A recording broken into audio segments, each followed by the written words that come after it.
और जब हर चीज़ का ज्ञान होता है, बिगिनिंग, मिडल, एंड, तो उसका प्रूफ होगा बिगिनिंग, मिडल और एंड। जैसे मुझे पूरा ड्रामा का एक नाटक है, उसका पूरा बिगिनिंग, मिडल, शुरू का पता होता है, तो क्लियर होता है और हर चीज़ को हमको पता है क्या कनेक्शन है उसका। क्यों ये ऐसा हुआ, गलत हुआ तो भी क्यों हुआ, उसका कनेक्शन है। कनेक्शन फ़ील होना मतलब आदि मध्य अंत का ज्ञान होना। तो इसलिए बाबा ने कहा कि ड्रामा का ज्ञान जिसको है, उसको चिंता नहीं होगी। और फिर बाबा ने चढ़ती कला का बताया। अभी कौन-सी कला चल रही है? चढ़ने वाली। चढ़ने की कला के समय चढ़े, गिरे नहीं। होता है ना वो, समय होता है एक, तो उस समय अगर वो कमाई नहीं की, तो फिर वो चढ़ती कला का अनुभव नहीं होगा।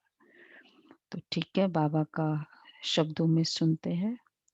तो ड्रामा के बारे में आज जो बताया, कैलाश भाई आप लास्ट में बताना, सारा नोट करना पूरा, पूरे जो भी ड्रामा की बातें हैं।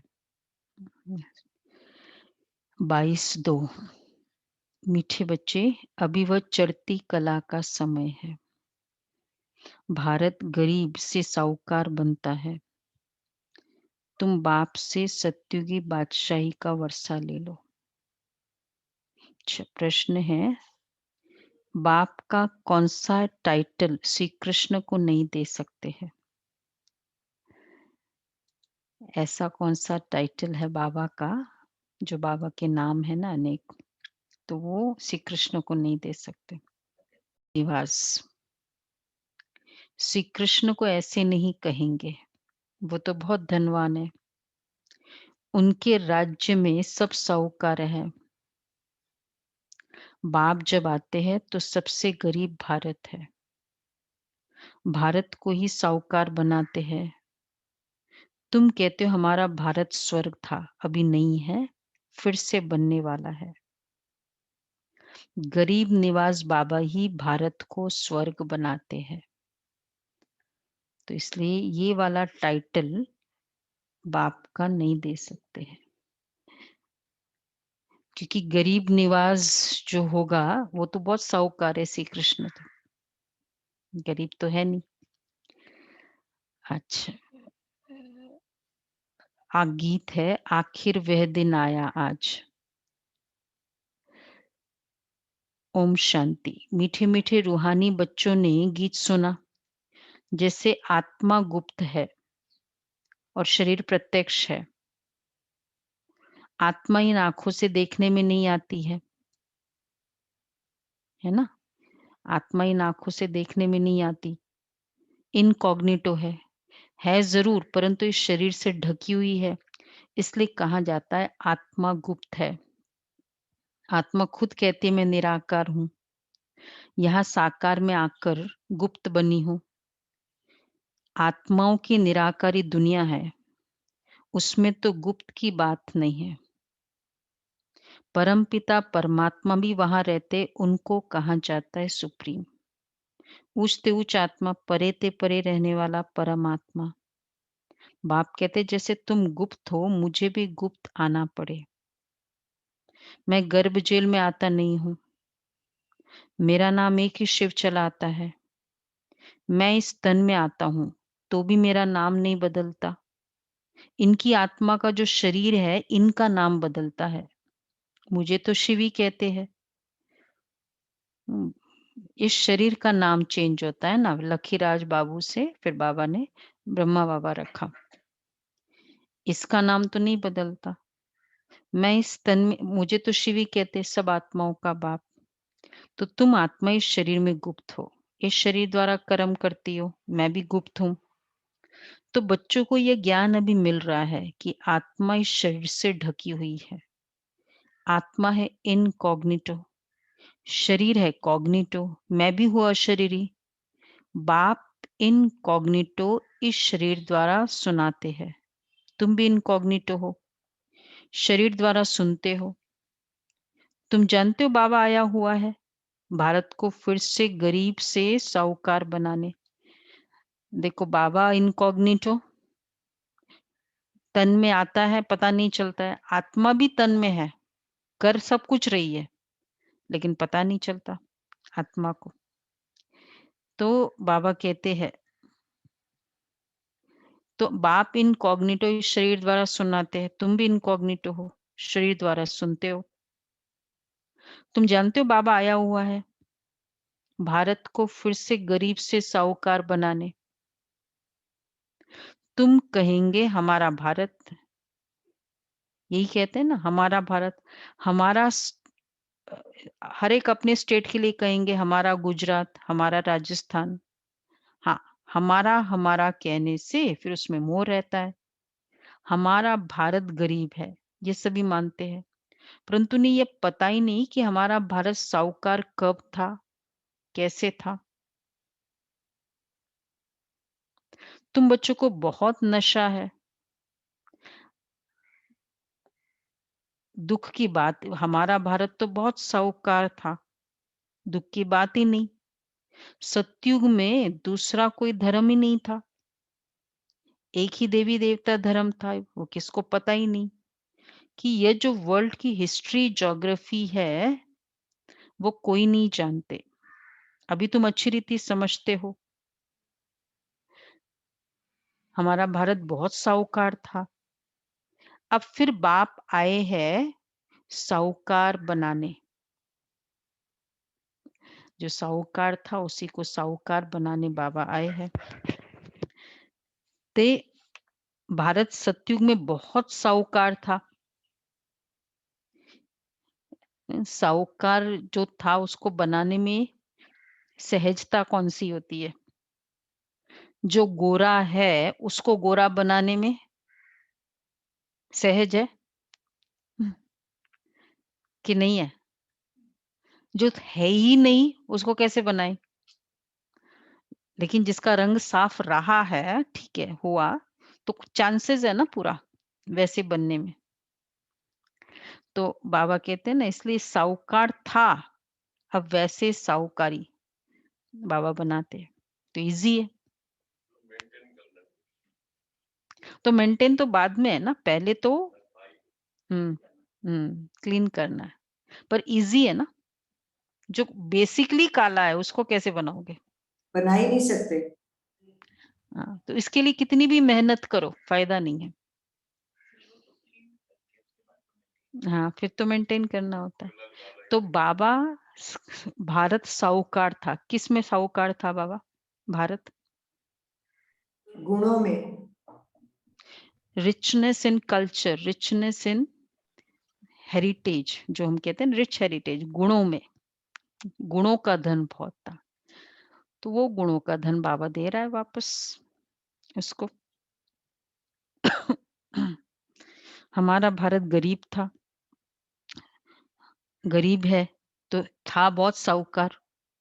सतयुग तो एक ही देवी देवता धर्म था, ये किसको पता ही नहीं। ये जो वर्ल्ड की हिस्ट्री ज्योग्राफी है वो कोई नहीं जानते। भारत सतयुग में बहुत साहूकार था, जबकि देवी देवताओं का राज्य था। फिर वह राज्य कहाँ चला गया, ये कोई नहीं जानते। ऋषि मुनि आदि भी कहते थे हम रचता और रचना को नहीं जानते हैं। बाप कहते सतयुग में भी देवी देवताओं को रचता और रचना के आदि मध्य अंत का ज्ञान नहीं था। अगर उन्हों को ज्ञान हो कि हम सीढ़ी उतरते कलयुग में चले जाएंगे, तो बादशाही का सुख भी न रहे। उतरती कला में ज्ञान नहीं होता है, चढ़ती कला में ज्ञान है। ये भी कितना इंपॉर्टेंट है। संगम युग में ही ज्ञान चाहिए, क्योंकि चढ़ती कला में होने से पॉजिटिविटी है ना, तो कुछ फायदा नहीं। फायदा नहीं नुकसान है, दुखी रहेंगे सोच सोच के कि ये होने। हाँ, मतलब और फ्यूचर का कोई ये नहीं सुनना चाहता है कि ऐसा बीमारी आने वाली है। एस्ट्रोलॉजी में हम फ्यूचर दिखा तो यही चाहते हैं कि अच्छा बताओ। अच्छा, ये दीक्षा बहन अंधेरे अंधेरे में क्या बैठे, ज्ञान की रोशनी तो है ही, साथ में बाहर की रोशनी भी होनी चाहिए। दीदी मेरे यहाँ पे थोड़ी-सी प्रॉब्लम है, आई थिंक मैं बल्ब बदलूँगी वो हाँ, पावर वाला। तो इतनी दृष्टि नहीं मिलेगी ना, अंधेरे में। चढ़ती कला है, ये 84 जन्मों की सीढ़ी है, ड्रामानुसार हर एक एक्टर नंबरवार अपने-अपने समय पर आकर पार्ट बजाएँगे। अब तुम बच्चे जानते हो गरीब निवास किसको कहा जाता है? ये दुनिया नहीं जानती। गीत में भी सुना ना, आखिर वह दिन आया आज। कौन-सा दिन था? जिस दिन का रास्ता ताकते थे सब भगत।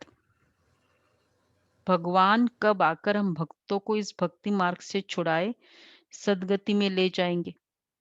वैसे भी हाइए मोस्ट एडोरेबल डे लाइक कि बहुत ऐसा कौन-सा दिन माना जाता है कि कोई बहुत ऐसा आने वाला हो,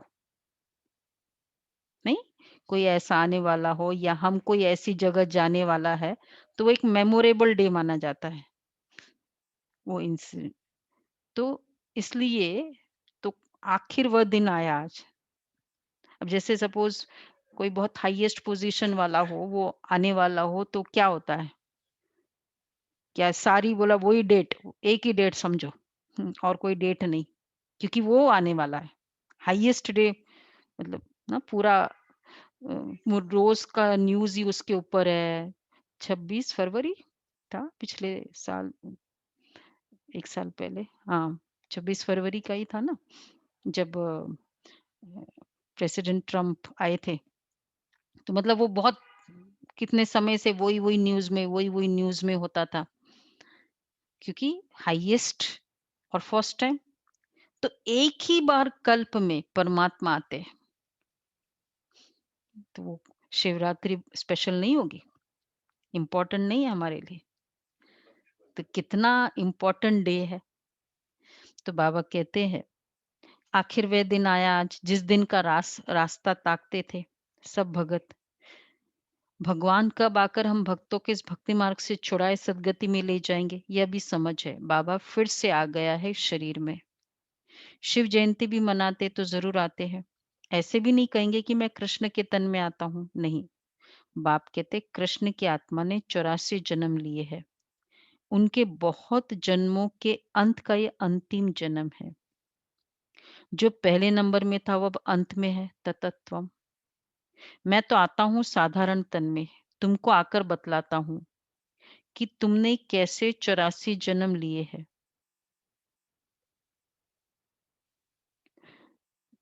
सरदार लोग भी समझते एको ओंकार परम पिता परमात्मा बाप वह बरोबर मनुष्य से देवता बनाने वाला है। तो क्यों नहीं हम भी देवता बने? जो देवता बने होंगे वह एकदम चटक पड़ेंगे। जो बने बने होंगे उनको ये ज्ञान सुनते बहुत अच्छा लगने लगेगा। देवी देवता धर्म का तो एक भी को तो एक भी अपने को समझते ही नहीं है। और धर्मों की हिस्ट्री बहुत है। कोई की 500 की, कोई की 1250 वर्ष की। तुम्हारी हिस्ट्री है 5000 वर्ष की। देवता धर्म वाले ही स्वर्ग में आएंगे और धर्म वाले तो आते ही बाद में है। तो इसलिए जो उसका सुख भोगा ही नहीं तो उनको इतना अट्रैक्शन भी तो नहीं होगा ना। तो देवता धर्म वाले भी अब और धर्मों में कन्वर्ट हो गए। ड्रामा अनुसार फिर भी ऐसे कन्वर्ट हो जाएंगे, फिर अपने अपने धर्म में लौट कर आएंगे। बाप समझाते हैं, देखो कितना एक्यूरेट हिस्ट्री है, ब्यूटीफुल स्टोरी है ना हमारी। पहले थे देवता धर्म में, मौज करते थे फर्स्ट क्लास। फिर बाद में इंटरवेल हुआ, तो इंटरवल के बाद फिर कोई आया विलियन, किसी को कहीं उठा के ले गया, किसी को सब तो पूरे परिवार को इधर-उधर कर दिया। हो गया ना, किसी को क्रिश्चियन धर्म में लेके गया, रावण विलियन, किसी को बुद्धिज्म, किसी को कुछ बना दिया, किसी को भक्ति में डाल दिया फटाफट। भूल गए, बहुत समय तक पूरा इंटरवल चला और हम सबको पता ही नहीं कि आखिर प्रॉब्लम क्या है। जो जहाँ चले गए वो वहाँ मौज भी करने लग गए। नहीं, वो क्रिश्चियन में ही म अ, वो उस फैमिली में चला गया तो वो वहीं मौज करने लगा। लेकिन डीप इनसाइड वो संस्कार तो वहाँ के थे, उस फैमिली के। फिर बाद में फिर लगा कि ये तो धीरे-धीरे बेशक उसमें रम भी गए, उस फैमिली में 2500 वर्ष रमते गए और फिर बाद में लास्ट में फिर वापस वो पैरेंट आया। क्योंकि वो विलेन तो विलेन ही रहेगा ना, कितना भी वो सुख देगा तो कभी तो दुःख देगा वो। रावण दुःख देने लगा। फिर थोड़ा-थोड़ा दुःख तो तब से देने लगा लेकिन फिर बाद में हुआ। फिर बाद में क्या हुआ फिर स्टोरी का एंडिंग में क्या हो रहा है? ऐसा ही ये हाँ, नहीं फिर वो आया, पहले तो याद दिलाया, वो त रेडी नहीं थे। फिर याद दिलाया, किया, फिर उसको पता चला, फिर वो उस कहाँ से वो उसके पंजे से निकालता है, फिर वो फाइटिंग होती है, बस हो गया। इसी स्टोरी पर बाकी स्टोरीज़, दुनिया की स्टोरीज़ यही स्टाइल होता है कि नहीं? जनरली ये स्टाइल होता है ना, बस। बाबा कहते हैं ये 5000 साल का फ़िल्म है। ये देखो ना, वो फ़िल्म देखने की क्या ज़रूरत है? रियल फ़िल्म देखो, है ना? देखने का दिल होता है वो वाला। ये तो रियल है। वो तो फिर भी यूज़लेस है। बाबा कहते हैं फिर और धर्मों में कन्वर्ट हो गए ड्रामा अनुसार, फिर भी ऐसे ही कन्वर्ट हो जाएँगे, फिर अपने-अपने धर्म में लौट कर आएँगे। बाप समझाते, तुम तो विश्व के मालिक थे। तुम भी समझते हो बाबा स्वर्ग की स्थापना करने वाला है। तो हम क्यों नहीं स्वर्ग में होंगे? बाप से हम वर्षा ज़रूर लेंगे। तो इससे सिद्ध होता है कि ये हमारे धर्म का है। जो नहीं होगा वो आएगा ही नहीं। कहेंगे पराये धर्म में क्यों जाए? तुम बच्चे जानते हो सत्युग नई दुनिया में देवताओं को बहुत सुख था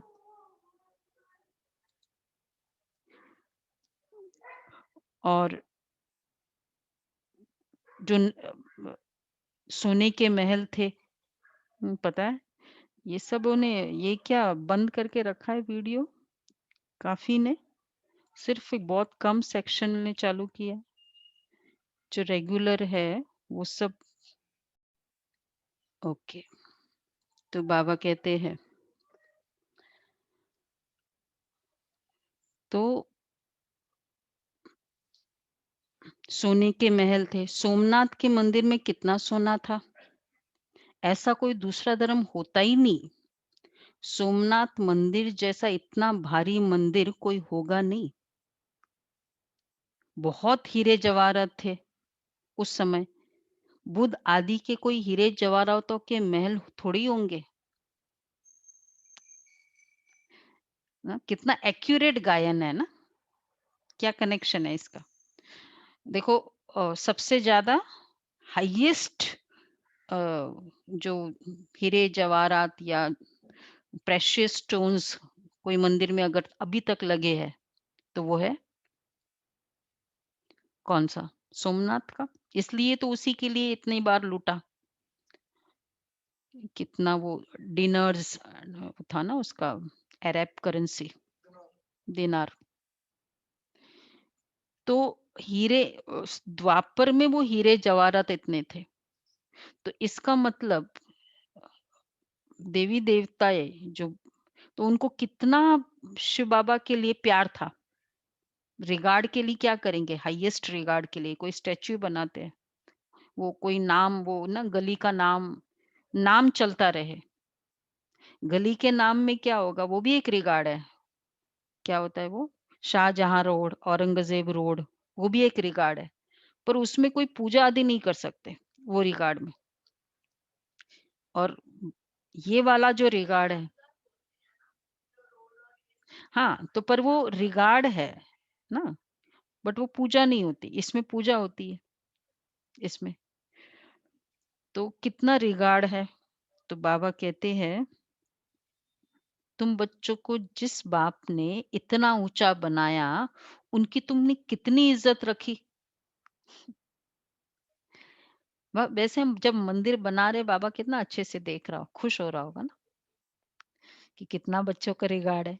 इज़्ज़त रखी जाती है ना, समझते अच्छा कर्म करके गए।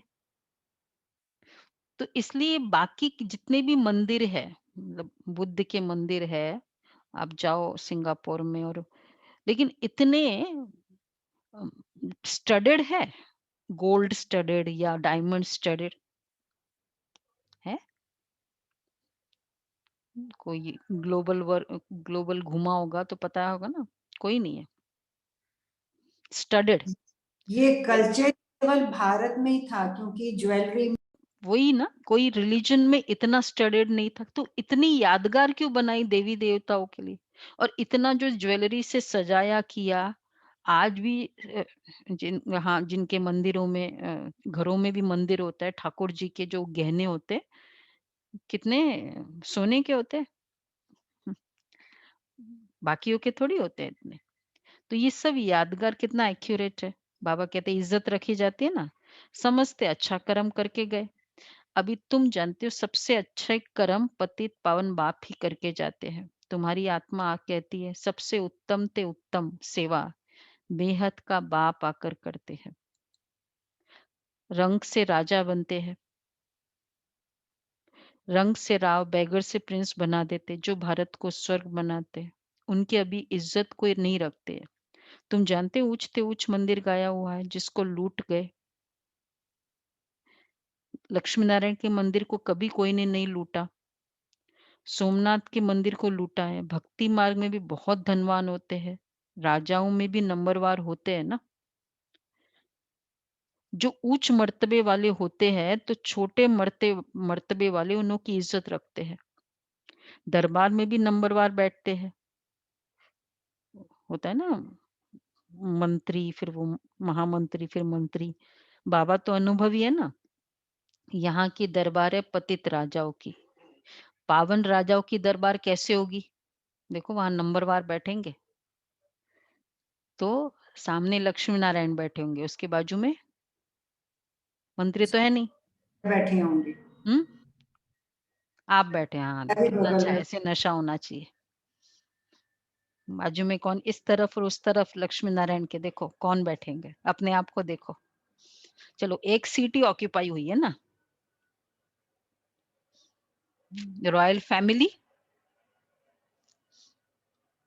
नहीं, रॉयल फैमिली, वो सब मंत्री तो होगा नहीं, तो वो वाली सीटें तो रहेगी नहीं।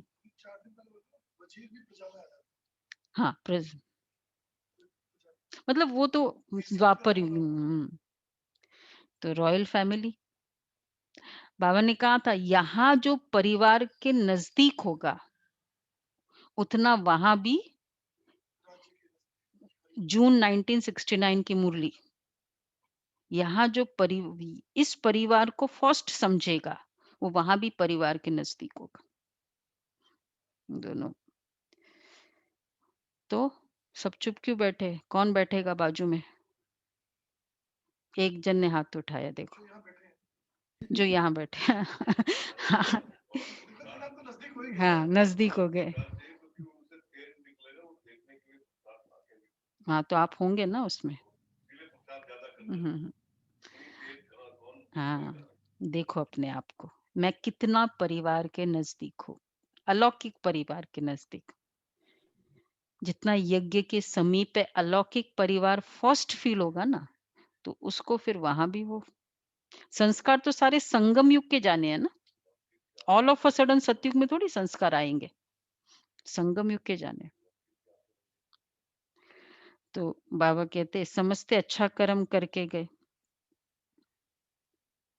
तो तुम्हारी आत्माएं सबसे उत्तम ते उत्तम सेवा बेहद का बाप आकर करते, हमको रंग से राव, बैगर से प्रिंस बना देती है। तो अच्छा, बाबा दरबार की बात कर रहे हैं ना, पावन राजाओं की दरबार कैसी होगी? जबकि उन्हों के पास इतना धन है तो फिर उन्हों के घर भी इतने अच्छे होंगे। यहाँ की दरबार है पतित राजाओं की, बाबा का देखा हुआ है, इवन ब्रह्मा बाबा का। तो राजाओं के साथ ही कनेक्ट, डायमंड वाले को कनेक्शन भी किसके साथ होगा? राजाओं के साथ होगा। तो उदयपुर के भी राजा थे। बाबा, जब बाबा का आना होता था परिवार सहित, तो जब तक बाबा नहीं आते वो राज्य कारोबार नहीं शुरू करते थे। बहुत रिगार्ड था बाबा का। उदयपुर के राजा जो थे उस समय 30s में, मुझे नाम नहीं याद है। इसी तरह नेपाल के राजा, वो तो हम लोग ने स्टोरी सुनी होगी। कितना सम्मान था बाबा का राजाओं के दरबार में। नेपाल के राजा तो बोलते थे ना कि लखीराज, ये भगवान ने गलती कर दी कि ये शरीर, ये हमको राजा बना दिया, राजा तो बनने लायक तुम हो। हरी सिंह नहीं, हीरा सिंह था या कौन सा था कश्मीर का राजा, उसका भी स्टोरी सुना ही ना आप लोगों ने। हरी सिंह, हरी सिंह। तो उससे उसका भी स्टोरी सुना आप लोगों ने, बाबा की कैसे मतलब ऐसा कल्प्रिट बाबा एंटर हुए, वो खड़े हो गए। बाबा का बहुत सम्मान था। तो दरबार में भी नंबरवार बैठते। बाबा तो अनुभवी है ना। यहाँ की दरबार है पतित राजाओं की। पावन राजाओं की दरबार कैसे होगी? जबकि उन्हों के पास इतना धन है, तो फिर उन्हों के घर इतने अच्छे होंगे। अभी तुम जानते हो, बाप हमको पढ़ा रहे हैं, स्वर्ग की स्थापना करा रहे हैं। हम महाराजा महारानी स्वर्ग के बनते हैं, फिर हम गिरते गिरते भगत बनेंगे, तो पहले पहले शिव बाबा के पुजारी बनेंगे। जिसने स्वर्ग का मालिक बनाया उनकी पूजा करेंगे। वो हमको बहुत साहूकार बनाते हैं। अभी भारत कितना गरीब है। जो जमीन 500 रुपयों में ली थी, उसकी वैल्यू आज 5000 से भी अधिक हो गई। ये तो उस समय की बात है, 60s में। जमीन कितनी हो गई? तो बाद में तो पूरे जमीन हमारी ही होने वाले है ना। तो कुछ मकान की बात चल रही थी, तो भाई साहब को बताया, तो भाई साहब ने कहा कि ले लो, बाद में तो पूरी सारा दिल्ली हमारा ही होना है थोड़े दिनों के बाद। करो, बहुत अच्छा है। तो बाबा कहते हैं कि जो ये सब है आर्टिफिशियल दाम। ये ऊपर ऊपर जो चढ़ते हैं ना, ऐसे सब आर्टिफिशियल दाम है। वहां तो क्या वैल्यू होगी धरती की। जिसको जहां मन करेगा पैलेस के बाहर वो अपना बना लेगा। वहां तो धरती का खरीदेंगे कैसे? फिर कुछ देना नहीं पड़ेगा। खरीदेंगे नहीं। राजा को बताएंगे तो सही ना, ये ले रहे मैं। वहां तो धरती का मूल्य ही होता नहीं। ये तो एक एक इंच का। बॉम्बे में क्या है, वो इतनी सी जगह, वो ये सब जगह ही है। स्क्वायर फुट का ये। बाबा कहते वहां कोई मूल्य नहीं। जिसको जितना चाहिए ले लेवे। कोई बात नहीं, छोटा सा है तो कोई बात नहीं। अभी बस थोड़े दिनों में मिलने वाला है। ढेर की ढेर जमीन पड़ी होगी। मीठी नदियों पर तुम्हारे महल होंगे। याद आ रहा है? सरोज माता देखो, याद आ रहा है? बाबा पूछ रहे हैं, कहाँ महल होंगे तुम्हारे? जितनी जमीन चाहिए ले लो। तो मनुष्य बहुत थोड़े होंगे, प्रकृति दासी होगी, फल फूल बहुत अच्छे मिलते रहते हैं। अभी तो कितनी मेहनत करनी पड़ती है, तो भी अन्न नहीं मिलता। मनुष्य बहुत भूख प्यास में मरते हैं। तो गीत सुनने से तुम्हारे रोमांच खड़े हो जाने चाहिए। कौन सा गीत? आखिर वो दिन आया आज। वो दिन आने वाला है। कौन कौन से? सत्युग के वर्णन सुनो। धरती का कोई मूल्य नहीं, प्रकृति मीठी दासी। नदी के पास हमारे महल होंगे। हाँ, मीठी नदियाँ, ये खारे पानी नहीं होंगे ऐसा। मतलब हर चीज देवी देवताओं को सुख देने के लिए आतुर होगी। इन अ वे देगी नहीं, लाइक वो वेट करेगी कि इनको मैं क्या सुख दे सकती हूँ, क्या बेस्ट कर सकती हूँ इन आत्माओं के लिए। ये होगा। और अभी क्या होता है? उल्टा, कैसे दुख पहुंचाए किसी को। यही है ना, थोड़ा सा इसको करने दो बस। बाबा कहते हैं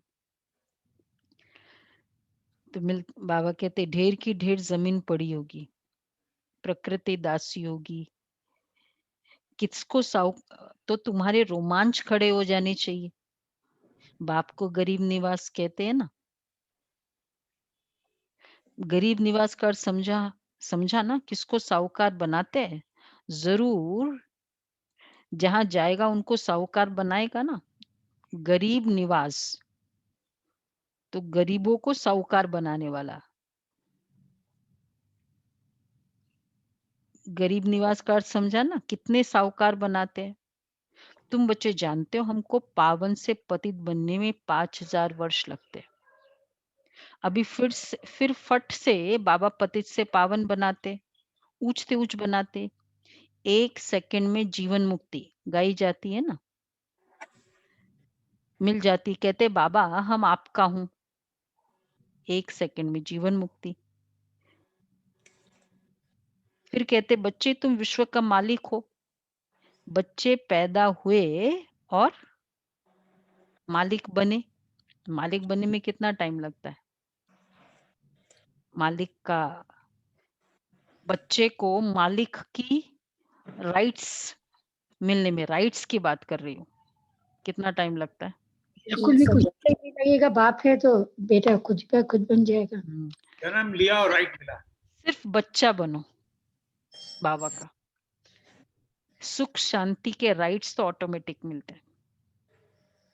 तो अभी जितने सुख शांति की आत्मा में खजाने होंगे ना, सुख का खजाना भरपूर, शांति का खजाना भरपूर, उतने वहां खजाने, फिजिकल खजाने। और उन सब के खजानों का मेन एसेंस है या सोर्स है सुख शांति आनंद पवित्रता प्रेम। कितने गुण किए ना, आज आत्मा का लास्ट वीक है। उन सब का मेन खजाना है, मेन सोर्स है ज्ञान, नॉलेज, पहला ज्ञान। तो जितना ज्ञान का खजाना उतना सुख का, शांति का, प्योरिटी का, सबका खजाना होगा। तो इसलिए बाबा कहते हैं कि किसको साहूकार बनाते, ऊंचते ऊंच बनाते हैं। 1 सेकंड में जीवन मुक्ति मिल जाती है। बच्चा पैदा हुआ और वारिस बना, कितनी खुशी होती है। अच्छा, बच्ची को देख फिर चेहरा उतर जाता है। यहाँ तो सभी आत्माएं बच्चे हैं, इसलिए सारे बच्चे हैं बाबा को, इसलिए खुशी होती है। आत्मा बच्चा है। अभी पता पड़ा है ना कि हम 5000 वर्ष पहले स्वर्ग के मालिक थे, बाबा ने ऐसा बनाया था। शिव जयंती भी मनाते, परंतु ये नहीं जानते कि वह कब आया था। लक्ष्मी नारायण का राज्य था, ये भी कोई नहीं जानते। जयंती मनाते सिर्फ लिंग के बड़े बड़े मंदिर बनाते हैं, परंतु वो कैसे आया, क्या आकर किया, कुछ भी नहीं जानते। इसको कहा जाता है ब्लाइंड फेथ। वो कौन है, कब आया, क्या आकर किया। जस्ट इमेजिन जिनके मंदिर बनाए, जैसे जितने भी मंदिर में आप देखो श्री कृष्ण के, तो वो जिसने बनाए ना उसकी स्टोरी बताते हैं। ये कहाँ का, जितने भी हम शिव के मंदिर में गए उड़ीसा में और यहाँ, तो भाई इस मंदिर को कंस्ट्रक्ट किसने किया, उसकी क्या स्टोरी थी, वो बताए। भाई जिसका मंदिर है उसकी स्टोरी बताओ ना। नहीं है कोई भी, जैसे जिस भी मंदिर की कंस्ट्रक्शन, तो मंदिर जिसके लिए बनाए उसकी स्टोरी पता होना चाहिए ना। क्लियर हुआ विनोद भाई?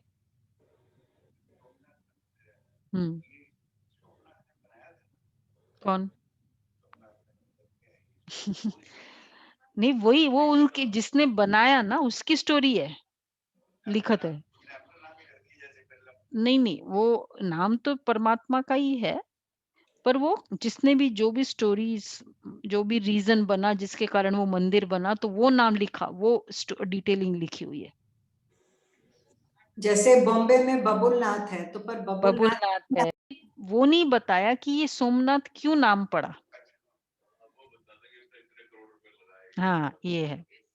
उस ब्राह्मण को सपने में ये आया इसका मैंने पर्टिकुलरली जब मैं गई थी खजुराहो, तो वो जिस सब था ना वो पूरा एंशिएंट हेरिटेज, तो उसमें सारे पूरे मंदिर का है, तो सबकी फोटो क्लिक की, स्पेशली कि इसकी स्टोरी क्या है। सब राजा महाराजाओं की स्टोरी बताते, तो बाबा कहते हैं कि उनको ये पता ही नहीं कि कि जयंती मनाते सिर्फ लिंग के बड़े बड़े मंदिर बनाते, परंतु वो कैसे आया, क्या आकर किया, कुछ भी नहीं जानते। इसको कहते ब्लाइंड फेथ, अंधश्रद्धा। उनको ये पता ही नहीं कि हमारा धर्म कौन सा है, कब स्थापन हुआ। और धर्म वालों को पता है बुद्ध कब आया, तिथि तारीख भी है। शिव बाबा की, लक्ष्मी नारायण की कोई तिथि तारीख नहीं। 5000 वर्ष पहले भी, लाखों वर्ष, 5000 वर्ष की बात को लाखों वर्ष लिख दिया है। लाखों वर्ष की बात किसको याद आ सकेगा। भारत में देवी देवता धर्म कब था ये समझते ही नहीं है। लाखों वर्ष के हिसाब से तो भारत की आबादी सबसे बड़ी होनी चाहिए, भारत की जमीन सबसे बड़ी होनी चाहिए, क्योंकि जो एंशियंट है वो सबसे कॉस्टली होगा ना। लाखों वर्ष में कितने मनुष्य पैदा होते, बेशुमार मनुष्य हो जाए, इतने तो है नहीं, और ही कम हो गए। ये सब बातें बाप बैठ समझाते हैं, मनुष्य सुनते तो है, कहते हैं ये बातें हमने कभी सुनी नहीं, न कोई शास्त्र में पढ़ी। ये वंडरफुल बात है। अभी तुम बच्चों की बुद्धि में सारे चक्र की नॉलेज है।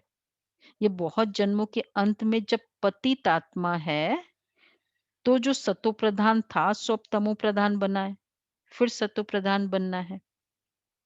तुम आत्मा को अब शिक्षा मिल रही है। आत्मा कानों द्वारा सुनती है तो शरीर, आत्मा कानों द्वारा सुनती है तो फिर शरीर भी झूलता है। एक्यूरेट बात होती है ना, झूलता है शरीर, कान हिलता है, कान हिलता ही नहीं किसी का। बाबा कहते जैसे जैसे मुरली सुनो ना झूलना चाहिए। हाँ बात तो राइट है। नहीं कभी हम सुनते रहते हैं तो ये भी एक एग्रीइंग एग्रीमेंट है कि यस मैं एग्री करती हूँ इस बात को। स्माइल करो, कान दिलाओ। तो और ऑटोमेटिक वो निकलता है, नहीं स्माइल ऑटोमेटिक निकलेगी।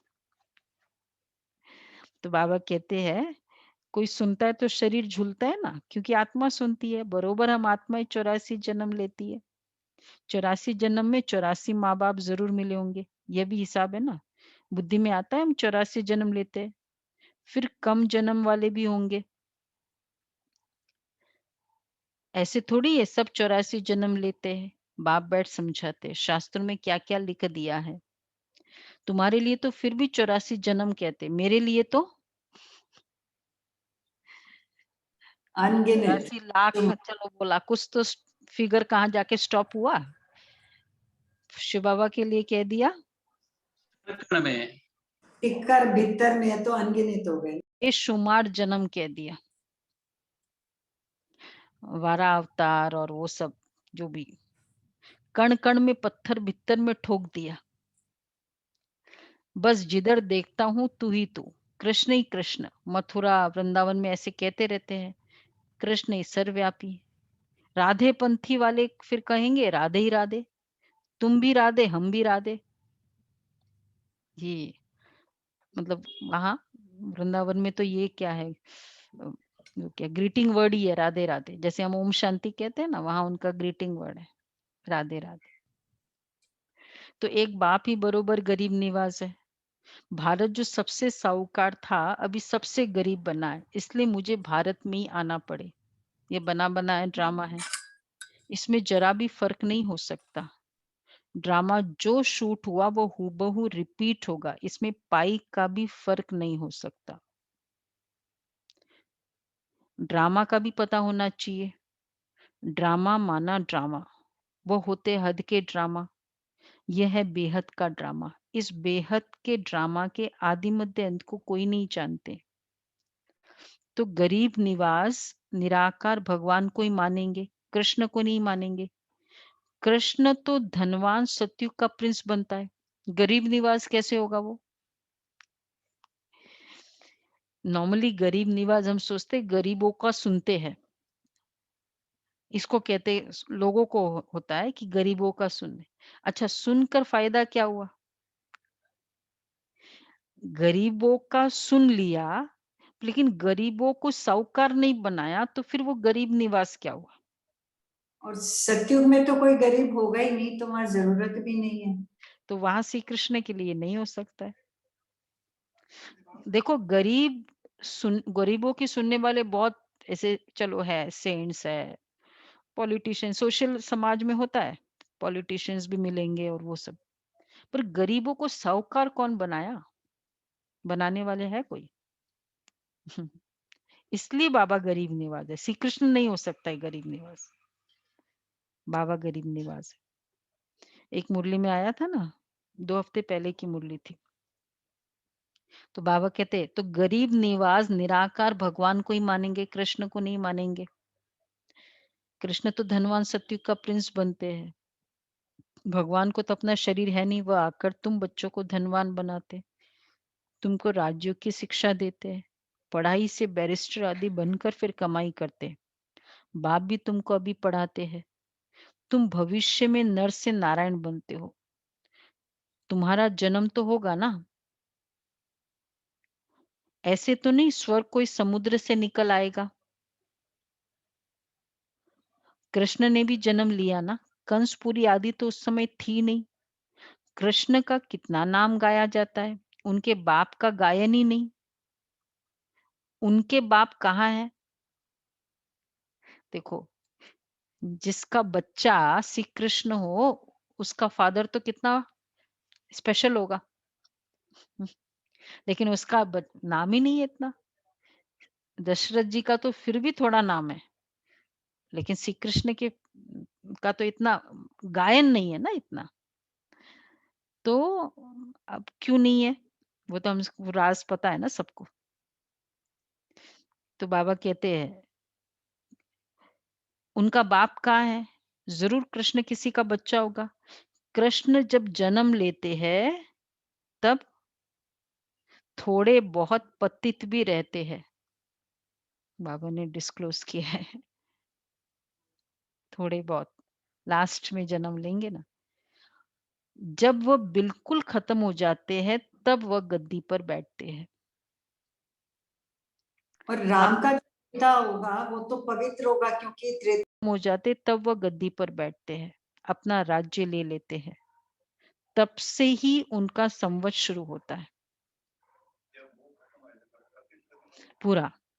तब फिर वो राज्य लेते हैं। तब से 111 लक्ष्मी नारायण का संवत शुरू होगा। वो 111 बाबा कहते हैं लक्ष्मी नारायण से ही संवत शुरू होता है। तुम पूरा हिसाब लिखते हो। ये बाबा ने नया डिस्क्लोजर किया है थोड़े।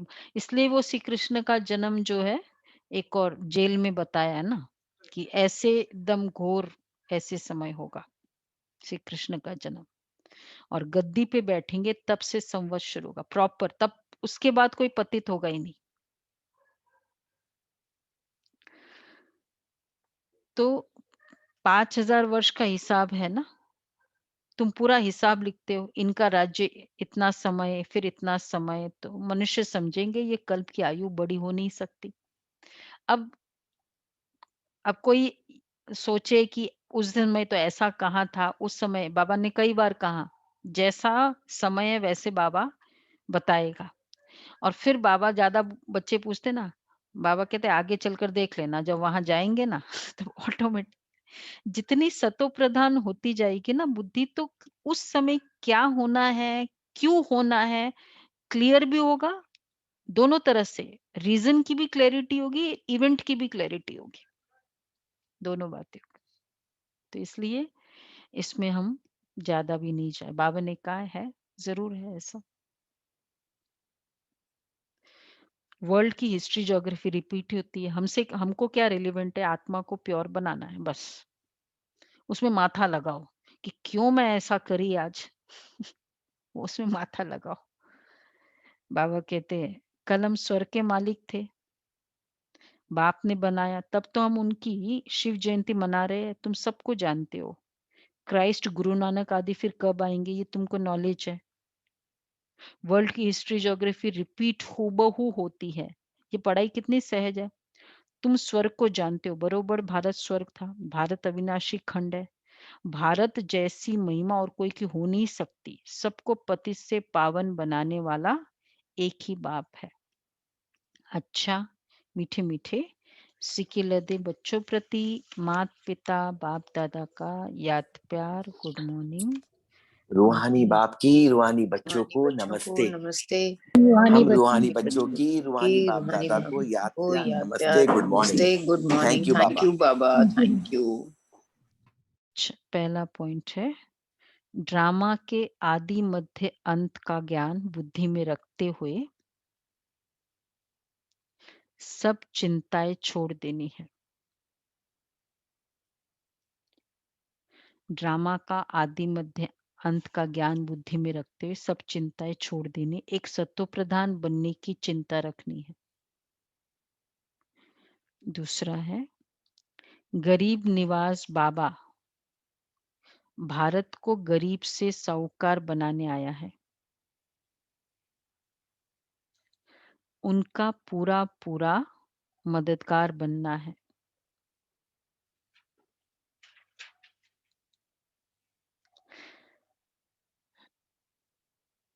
अपनी नई दुनिया को याद कर सदा खुशी में रहना है।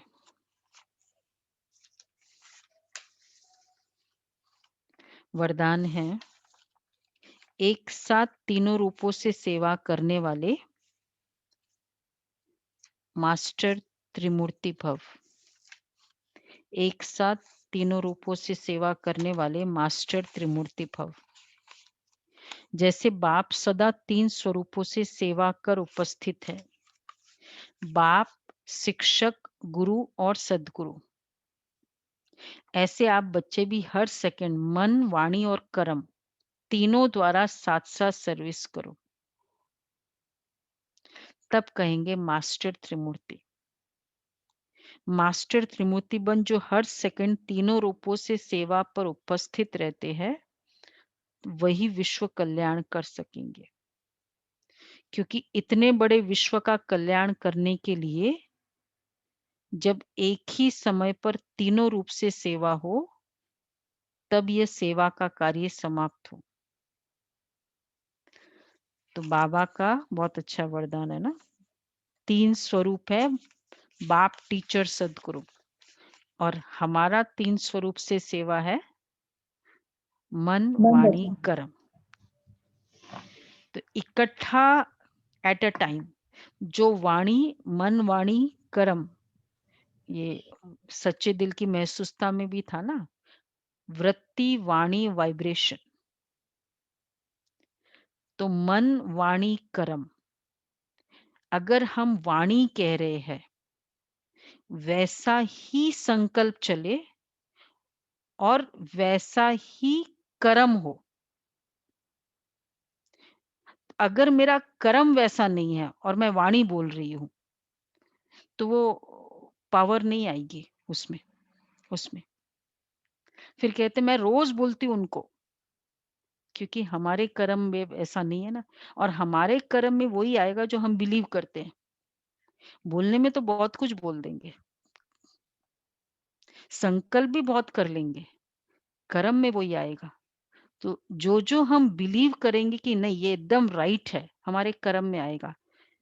और वो इट स्पीक्स। वो जो मैसेज मिलता है कर्मों का, हाईएस्ट मैसेज। इसलिए बाबा ने कहा कि तीनों से सेवा करो। तो संकल्प भी वही वाणी, और जैसा वाणी वैसा संकल्प भी चले, और जैसा संकल्प चले वैसा। तो आज का मैं मास्टर त्रिमूर्ति हूँ, मन, वचन, कर्म से सेवा करने वाली मास्टर त्रिमूर्ति हूँ। कल की भी तो सेवा की मुरली थी पूरी, तब विश्व कल्याण कर सकेंगे। स्लोगन है, उच्च ब्राह्मण वह है जो अपनी शक्ति से बुरे को अच्छे में बदल दे। उच्च ब्राह्मण वह है जो अपनी शक्ति से बुरे को अच्छे में बदल दे। 22 आत्मिक स्वरूप। अभी आत्मिक स्थिति की स्मृति कभी-कभी देह के पर्दे के अंदर छिप जाती है, इसलिए ये स्मृति भी पर्दे के अंदर दिखाई देती है। आत्मिक स्मृति स्पष्ट और बहुत समय रहने से अपना भविष्य वर्षा अथवा अपने भविष्य के संस्कार स्वरूप में सामने आएंगे। भविष्य संस्कारों को स्पष्ट स्मृति में लाने के लिए आत्मिक स्वरूप की स्मृति सदा काल और स्पष्ट रहे। बहुत इंपॉर्टेंट आज का है। अगर भविष्य की स्मृति चाहिए तो आत्मिक स्मृति स्पष्ट हो। इसलिए आज का जो पुरुषार्थ है बहुत एक्यूरेट इसी पर किया है। मैंने ये पढ़ा नहीं था लेकिन बहुत एक्यूरेट है। जब तक क्योंकि सारा संस्कार किसमें है? दैवी संस्कार आत्मा में। तो जैसे जैसे मैं आत्मिक स्मृति में आती जाऊंगी तो वो आत्मा के संस्कार की जैसे मैं जितना लाइट के नजदीक होंगी, जो चीज के जितने नजदीक होंगे ना तो उसकी क्लैरिटी होती है। नहीं अभी दूर से मैं ये पढ़ूं मुरली और एक नजदीक से पढ़ूं तो उसकी क्लैरिटी जितना नजदीक होगा उतनी क्लैरिटी होगी। आत्मा में देवतापन के संस्कार है।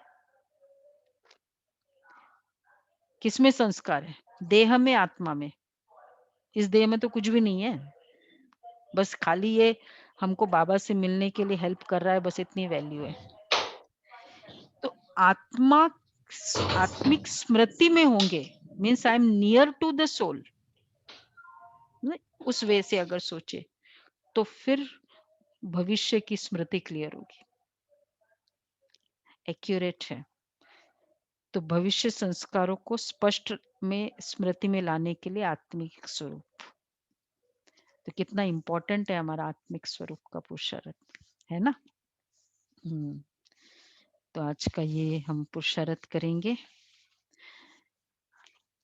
चलो जी।